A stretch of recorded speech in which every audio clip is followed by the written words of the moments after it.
বিসমিল্লাহির রহমানির রহিম।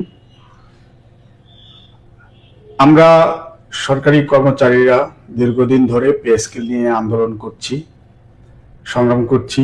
এমন কোনো কিছু নেই যে আমরা করি নাই। এখন বিষয় হলো যে আমরা আমাদের দৃষ্টিগোচর হয়েছে যে বিভিন্ন মিডিয়ায় যে খবরটি চাউর হচ্ছে যে কর্মচারীদের 60%, কর্মকর্তাদের 40%। তো এইগুলোতে আমরা আসলে বিশ্বাসী নয়। আমরা বিশ্বাসী শতভাগ পে স্কেলে। আমরা কোনো পার্সেন্টেজের মধ্যে আটকে থাকতে চাই না। আমরা 100% বেতন শতভাগ আমরা সরকারের কাছে চেয়ে আসতেছি। আমাদের এটাই হলো কথা। অতএব কোনো পার্সেন্টেজে আমরা আটকে থাকতে চাই না। 60% নট 40%। আমাদের একটাই মেসেজ, আমাদের শতভাগ পে স্কেল 1 জুলাই থেকে কার্যকর করতে হবে। এটাই হলো আমার সারা বাংলাদেশের 22 লক্ষ কর্মচারীর কথা। এর বাইরে কোনো কথা হবে না।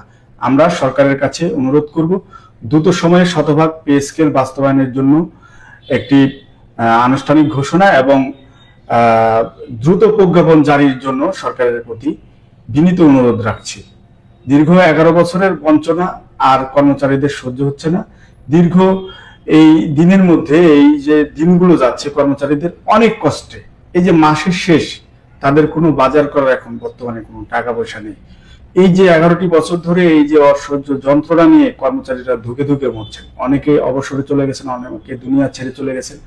আমরা এর অবসান চাই। অতএব সবাই আওয়াজ তুলুন, শতভাগ পে স্কেল চাই, অন্য কোনো কিছু শুনতে চাই না এবং দ্রুত প্রজ্ঞাপন জারি করে জুলাইয়ের 1 তারিখ থেকে বাস্তবায়ন চাই। এটাই হলো আমাদের মেসেজ। সবাই ভালো থাকবেন এবং সবাই শেয়ার করে দেন।